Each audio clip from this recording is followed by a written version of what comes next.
주님께서 여러분과 함께 또한 사제의 영과 함께 루카가 전한 거룩한 복음입니다.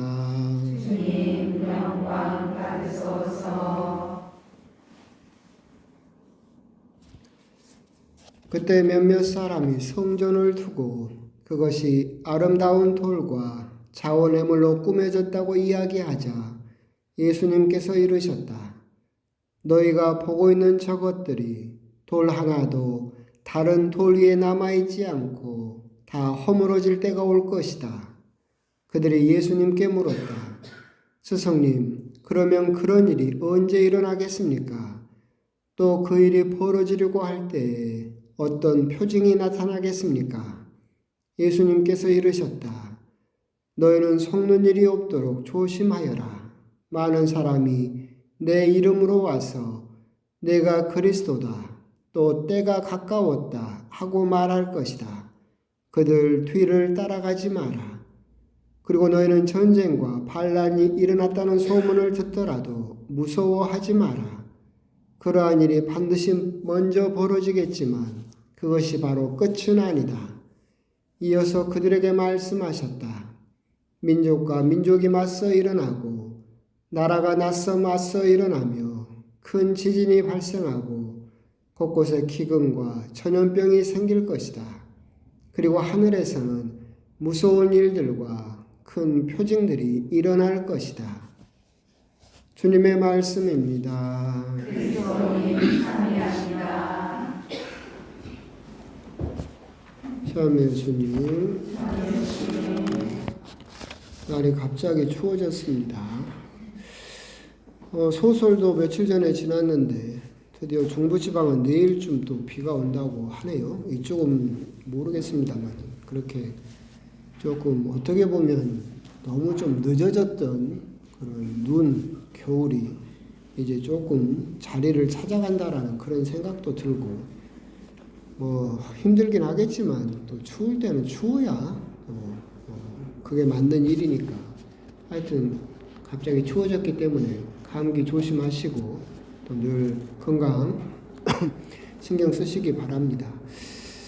이제 오늘 복음을 보면 항상 저는 드는 생각이 있는데 옛날에 이맘때죠. 지구사제회의 모임을 몇 년 전에 어디선가 이렇게 어디 분당에서 하고 있었는데 그때 회의 중인데 계속 문자가 오는 거예요.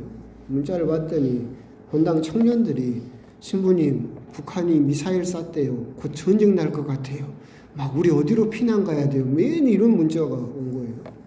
그래서 회의가 끝나고 집에 가서 뉴스를 봤더니 그때도 북한이 막 미사일 실험한다고 막 싸우고 해가지고 전쟁이 곧 날 것 같은 분위기, 그런 분위기였어요. 그날 복음이 이 복음이었어요. 그래서 이 복음을 보다 보면 그 생각이 항상 들어요. 북한이 지금은 그 미사일 안 쌉니까? 지금도 쌉니다. 그렇죠. 사실 오늘 보고 있으면 막 사람들이 정말 세상의 끝이라고 한다면 여기도 나오잖아요. 전쟁, 반란, 나라가 맞서고 민족과 민족이 맞서고 지진, 전염병, 무서운 일들이 막 어떻게 특별하게 일어날 것 같다라고 생각이 들지만 여러분들이 곰곰이 생각을 해보면 우리 인간 역사에서 이게 한 번도 안 일어난 적이 있습니까? 없습니다. 항상 일어났습니다. 보십시오. 내 이름으로 와서 내가 그리스도다. 또 때가 가까웠다. 이런 사람이 주변에 있습니까? 없습니까? 세뿌렸습니다. 이만희부터 시작해서 옛날에 말했잖아요. 부산에만 가도 자칭 예수가 8명이나 있다. 전국에 우리나라에서 예수님만 찾으면 한 수십 명 있을 겁니다. 우리 주변에서 인류 역사에서 자기가 메시아다, 자기가 구세주다라고 주장하지 않은 적은 한 번도 없었습니다. 지금도 더 많아졌죠. 전쟁과 반란이 민족과 민족이 맞서고 나라가 맞선다. 지금도 버젓이 일어나고 있죠. 팔레스타인에서 이스라엘 민족과 이슬람 민족이 맞서고 있고 러시아하고 우크라이나는 나라가 맞서고 있고 또 어디 사방에서는 계속해서 민족 간, 나라 간 분쟁이 끊이지 않고 있습니다. 지진도 발생했고 기근도 발생했고 전염병도 생겼습니다. 우리는 엊그제 코로나라는 전 세계적인 전염병까지 거쳤죠. 결국 우리들은 종말이다, 무서운 일이다라고 한다면 어떤 날짜를 정해놓고 딱 그런 이 복음에 나온 일들이 한꺼번에 터질 거라고 생각을 하지만 그렇지 않습니다. 종말은 처음부터 끝까지 항상 이 모든 일들이 우리 인류 역사와 함께 했고 지금도 버젓이 언젠지도 모르지만 몇 년 전에 북한이 미사일을 쏴서 곧 전쟁 난다고 어디로 피난 가야 되냐라고 했던 질문이 아직도 여전히 통하고 있는 시대다. 그 말은 다시 말하면 무슨 말이냐면 종말은 정해놓은 어떤 날짜에 이 모든 일이 벌어지는 것이 아니라 여러분들이 살고 있는 지금 이 시간이 무슨 시간이다? 종말의 시간이다 라고 하는 겁니다. 우리들은 매일매일 그렇게 종말의 시간을 살고 있습니다. 우스갯소리지만 심지어 그 인류 문명에서 맨 처음 생긴 문명이 수메르 문명이라고 하거든요. 지금으로부터 4,000년 전에. 거기는 종이도 없어가지고 점토판에다가 이렇게 문자를 쐐기 모양으로 새겼는데 거기서 발굴된 점토 중에서 재밌는 게 뭐냐면 말세다 말세. 요즘 젊은 것들은 버릇이 없다. 4,000년 전에 이미 그 점토판에 그때부터 사람들은 뭘 노래 불렀어요? 말세다 말세라고 했어요. 지금도 말세다 말세. 결국은 인류는 생겨날 때부터 지금까지 어떻게 보면 말세의 시대, 다시 말하면 종말의 시대를 살고 있다. 그 말은 무슨 말이냐면 그 예수님께서 계속 말씀하셨던 것처럼 맷돌질을 하고 있는 두 여인, 밭에서 일하고 있는 두 사람처럼 어떤 특별한 일을 해야만 구원을 받고 특별한 날짜에 종말이 오는 것이 아니라 우리의 매일매일의 삶이 결국 종말의 삶이다. 종말을 언제 그렇게 갑자기 벼락치기처럼 준비해서 그게 준비가 되어지는 것이 아니라 지금 우리가 매일매일을 종말의 삶을 살고 있기 때문에 결국은 매일매일 준비해야 된다라고 하는 거. 그런 점을 우리들은 생각을 해볼 필요가 있습니다. 오늘 복음에서도 이 수많은 무서운 일들이 그렇게 어떤 특정한 날짜에 일어나는 것이 아니라 우리의 매일의 삶과 우리의 인류의 역사와 함께하고 있다는 것은 우리 인류가 이미 종말의 삶을 살고 있다라고 하는 것은 기억하실 필요가 있겠죠. 이제 유명한 이야기이긴 하지만 갑자기 강론 방향을 바꿨어요. 딴 이야기 하려다가 재미가 없을 것 같아서 제대 위에서 바꿨는데 그 죽음의 심리학자라는 엘리자베스 퀴블러 로스라는 사람이 있습니다.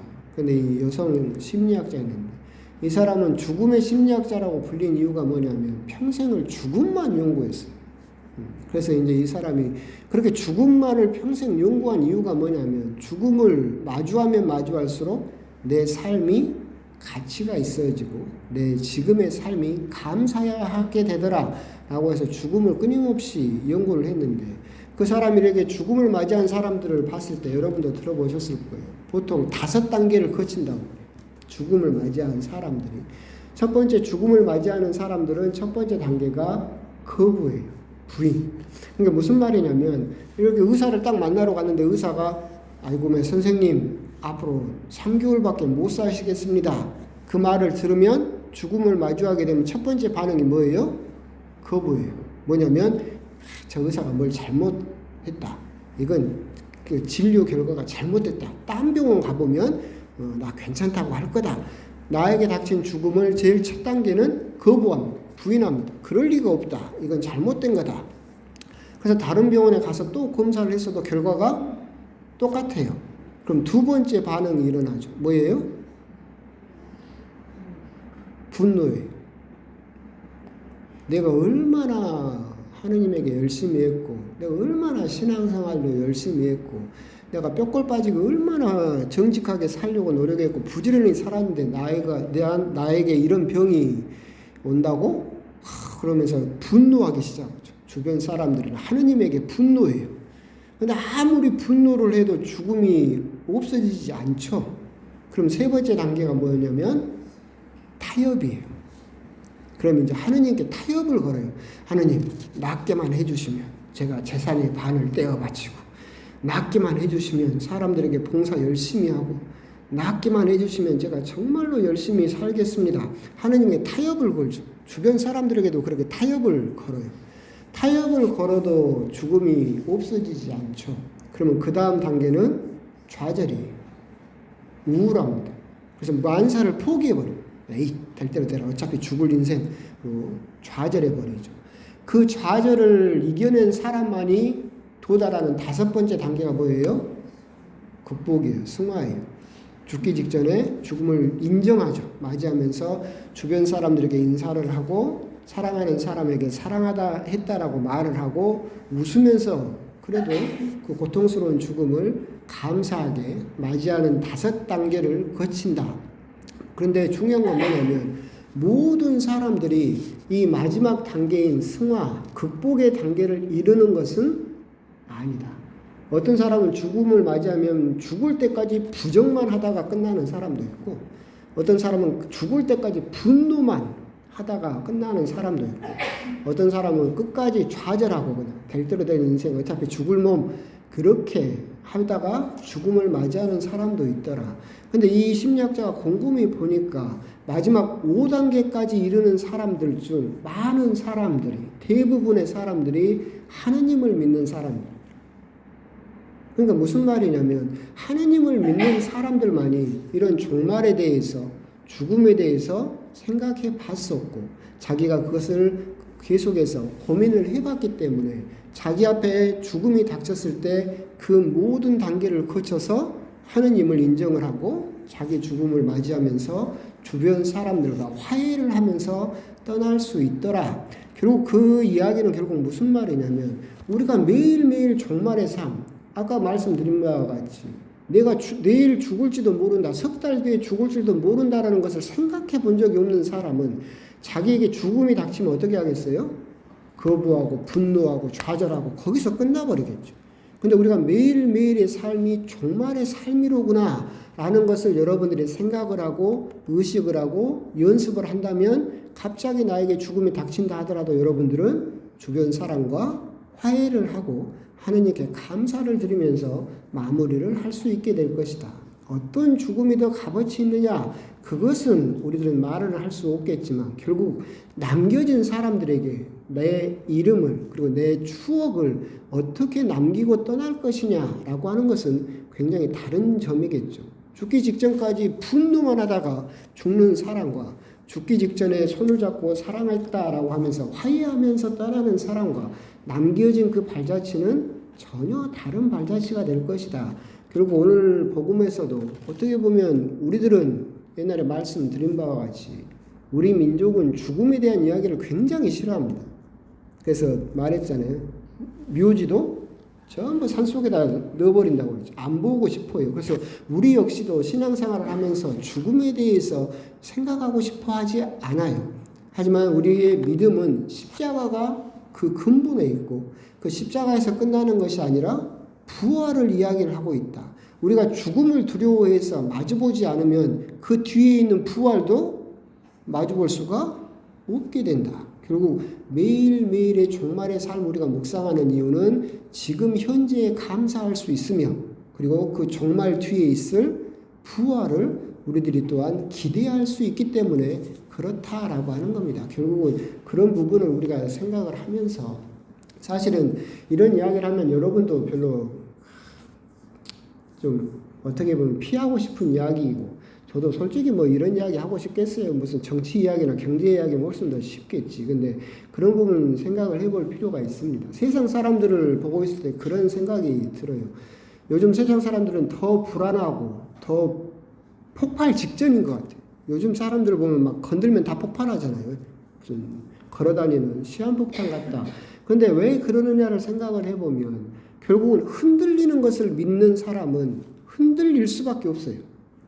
그러니까 세상 사람들이 계속해서 오늘 복음에 나온 예루살렘 사람들도 이스라엘 사람들도 의리의리한 상암 경기장 35배의 저 성전만큼은 흔들리지 않을 거라고 생각을 했어요. 그랬죠. 근데 그 성전은 어떻게 됐어요? 무너져 버렸어요. 그래서 이스라엘 사람들의 믿음도 흔들려 버리는 거죠.